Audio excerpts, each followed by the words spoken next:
Government আমিত্বে বিশ্বাস করে না, আমরা নীতিতে চলবে। নবান্নে শুভেন্দু যুগ শুরু। পশ্চিমবঙ্গের নবম মুখ্যমন্ত্রী হিসেবে নবান্নে নিজের ইনিংস শুরু করলেন শুভেন্দু অধিকারী। সোমবার ছিল নতুন মন্ত্রিসভার প্রথম ক্যাবিনেট বৈঠক। মুখ্যমন্ত্রী শুভেন্দু অধিকারীর নেতৃত্বে বৈঠকে ছিলেন নবনির্বাচিত 5 মন্ত্রী। এছাড়াও ছিলেন বিভিন্ন প্রশাসনিক কর্তা ব্যক্তিরাও। সেই ক্যাবিনেট বৈঠকের পর সাংবাদিকদের মুখোমুখি হয়ে 6টি বড় সিদ্ধান্তের কথা ঘোষণা করেন মুখ্যমন্ত্রী শুভেন্দু অধিকারী। প্রথম ক্যাবিনেটে 6টা সিদ্ধান্ত নিয়েছি। প্রথম ক্যাবিনেটের 6টি ঐতিহাসিক সিদ্ধান্ত। খুলল বিএসএফ এর জমি জট। বাংলা নিরাপত্তা প্রশ্নে 1 ইঞ্চিও আপোষ করতে নারাজ নতুন মুখ্যমন্ত্রী। বিএসএফ এর সীমান্ত চৌকি নির্মাণের জন্য দীর্ঘদিন ধরে আটকে থাকা জমি হস্তান্তরের ফাইলে সোমবার অনুমোদন নিয়ে দেখেন তিনি। শুভেন্দুর নির্দেশ, ভূমি ও রাজস্ব সচিবকে দায়িত্ব দেওয়া হয়েছে। আগামী 45 দিনের মধ্যে বিএসএফ এর প্রয়োজনীয় জমি হস্তান্তর প্রক্রিয়া সম্পূর্ণ করতে হবে। যেভাবে জনবিন্যাস বলেছে, আজকে আমরা প্রথম দিনই আমরা কেন্দ্রীয় স্বরাষ্ট্র দপ্তর তথা বিএসএফ এর সীমান্ত সুরক্ষিত করার জন্য জমি ট্রান্সফার প্রক্রিয়া আমরা আজকে অনুমোদন দিলাম এবং আজ থেকেই ল্যান্ড ট্রান্সফার প্রক্রিয়া শুরু হবে। 45 দিনের মধ্যে বিএসএফ এর প্রয়োজনীয় জমি হস্তান্তর সম্পূর্ণ করতে হবে। আয়ুষ্মান ভারতে পা রাখল বাংলা।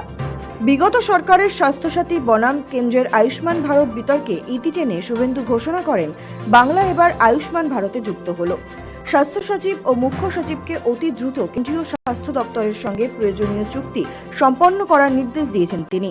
আমরা আয়ুষ্মান ভারতে যুক্ত হলাম এবং সংশ্লিষ্ট দপ্তর কেন্দ্রীয় স্বাস্থ্য দপ্তরের সঙ্গে প্রয়োজনীয় যে এগ্রিমেন্ট অন্যান্য যে বিষয়গুলি রয়েছে সেটা স্বাস্থ্য সচিব, মুখ্যমন্ত্রীর দপ্তরের উপদেষ্টা এবং মুখ্য সচিব মিলিতভাবে অতি দ্রুত সম্পন্ন করবেন।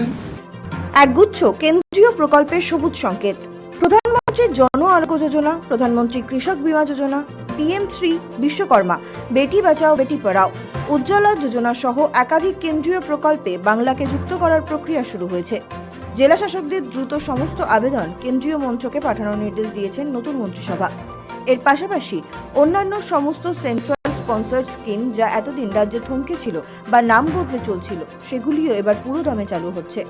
প্রধানমন্ত্রী জন আরোগ্য যোজনা, প্রধানমন্ত্রী ফসল বীমা যোজনা ক্রপ ইন্স্যুরেন্স, প্রধানমন্ত্রী schools for rising India PM3, প্রধানমন্ত্রী বিশ্বকর্মা, বেটি বাঁচাও বেটি পড়াও, প্রধানমন্ত্রী উজালা যোজনা 3.0 এবং অন্যান্য কেন্দ্রীয় স্কিম বা সেন্ট্রাল গভর্নমেন্ট স্পন্সর্ড স্কিম আমরা যুক্ত হওয়ার সিদ্ধান্ত নিলাম।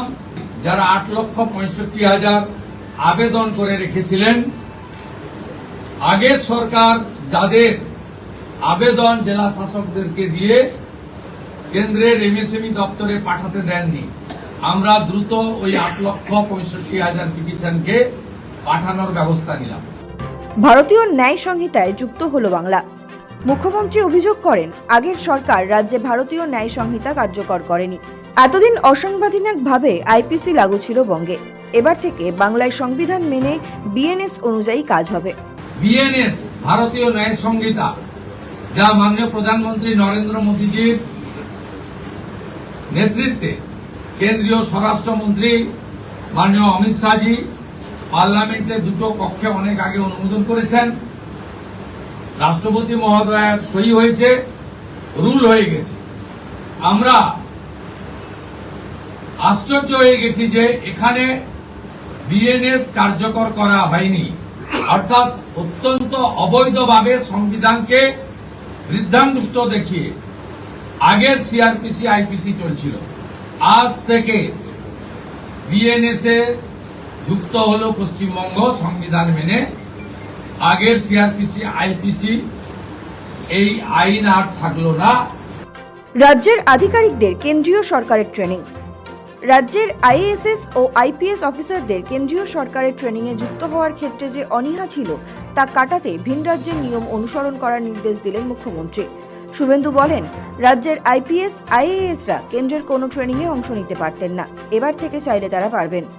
এতদিন পর্যন্ত পশ্চিমবঙ্গে national cadre is IPS, Paschimbanga cadre WBCS WBPS এদের কোন কেন্দ্রীয় সরকারের ট্রেনিং এ কেউ যুক্ত হতেন না। এটা মুখ্যমন্ত্রীর অলিখিত নির্দেশ ছিল। আগের মুখ্যমন্ত্রী, বিদায়ী মুখ্যমন্ত্রী, প্রাক্তন মুখ্যমন্ত্রী। আমরা আজকে এই বিষয়ে চিফ সেক্রেটারিকে অন্য রাজ্যের যে নিয়ম আছে সেই নিয়ম ফলো করার জন্য আমরা তাকে এম্পাওয়ার করলাম, দায়িত্ব দিলাম। চাকরিতে বয়সের ঊর্ধ্বসীমা বৃদ্ধি বেকার যুবক যুবতীদের জন্য সবথেকে বড় উপহার দিয়েছেন মুখ্যমন্ত্রী। তিনি বলেন, 2015 সালের পর বাংলায় নিয়োগ কার্যত থমকে ছিল। সেই কথা মাথায় রেখে সরকারি চাকরিতে আবেদনের ঊর্ধ্বসীমা 5 বছর বাড়িয়ে দেওয়া হচ্ছে। অর্থাৎ যারা গত কয়েক বছরে সরকারি পরীক্ষায় সুযোগ হারিয়েছিলেন তাদের জন্য পুনরায় দরজা খুলে দিল নতুন সরকার। স্বরাষ্ট্র ও সমবায় মন্ত্রী অমিত শাহজি নির্বাচন প্রচারের আইটি থেকে বলেছিলেন যে 2015 সালের পরে পশ্চিমবঙ্গে কোন রিক্রুটমেন্ট হয়নি, তাই প্রচুর শিক্ষিত যুবক যুবতীর বয়স চলে গেছে। 5 বছর এক্সটেনশন মানে আবেদনের বয়সের ঊর্ধ্বসীমা ক্যাবিনেট মঞ্জুর করলো। 321 জন নিহত বিজেপি কর্মীর পরিবারের দায়িত্ব। বিগত বছরগুলোতে রাজনৈতিক হিংসায় নিহত বিজেপি কর্মীদের পরিবারের সামাজিক ও কল্যাণমূলক দায়িত্ব সরকারিভাবে পালন করার সিদ্ধান্ত নিয়েছে নতুন ক্যাবিনেট। শুভেন্দু বলেন, যাদের আত্মবলিদানের মধ্য দিয়ে সরকার প্রতিষ্ঠা হয়েছে সেই 321 জন নিহত বিজেপি কর্মীর পরিবারের দায়িত্ব নিল রাজ্য সরকার। ভারতীয় জনতা পার্টির অকালে ঝরে যাওয়া 321 জন যারা আত্মবলিদান করেছেন তাদেরকে শ্রদ্ধার সঙ্গে স্মরণ করেছি, সমবেদনা জানিয়েছি। তাদের পরিবারের প্রতি এই সরকার দায়বদ্ধ। তারা যেমন হত্যার বিচারও আশা করেন তা আমরা দেব, সাথে সাথে এই পরিবারগুলি সামাজিক এবং অন্যান্য কল্যাণকর সমস্ত দায়িত্ব আমরা এই সরকার কাঁধে তুলে নিলাম। সামাজিক প্রকল্প ও আগামী লক্ষ্য। রাজ্যবাসীর মনে একটা আশঙ্কা ছিল যে সরকার বদলালে হয়তো লক্ষ্মীর ভান্ডার বা অন্যান্য অনুদান বন্ধ হয়ে যাবে। সোমবার সেই ভয় দূর করে শুভেন্দু স্পষ্ট জানান, লক্ষ্মীর ভান্ডারের মতো জনকল্যাণমূলক সব প্রকল্পই চালু থাকবে, তবে তা হবে স্বচ্ছভাবে। কোন চালু থাকা সামাজিক প্রকল্প বন্ধ হচ্ছে না। কোন সামাজিক চালু থাকা প্রকল্প, এটা আমরা আমাদের কর্মসূচি মানে প্রচারকালীনও বলেছি। কোন চালু থাকা সামাজিক প্রকল্প সে 30 বছর আগের হতে পারে, 10 বছর আগের হতে পারে, কোন সামাজিক প্রকল্প আমরা বন্ধ করছি না। আমরা পেপারলেস অফিসও করব। আমরা সমস্ত পোর্টালগুলোকে আপডেটও করব। চালু থাকা কোন সামাজিক কল্যাণকর কর্মসূচি বন্ধ এই সরকার করছে না, কিন্তু ট্রান্সপারেন্ট স্বচ্ছতার সঙ্গে সেগুলো হবে। আরজিকর ও সন্দেশখালী কাণ্ডের তদন্ত এবং বহু প্রতীক্ষিত সপ্তম বেতন কমিশন ও ডিএ নিয়ে আগামী ক্যাবিনেট বৈঠকে বড় সিদ্ধান্ত নেওয়া হবে বলেও জানিয়ে দিয়েছেন তিনি।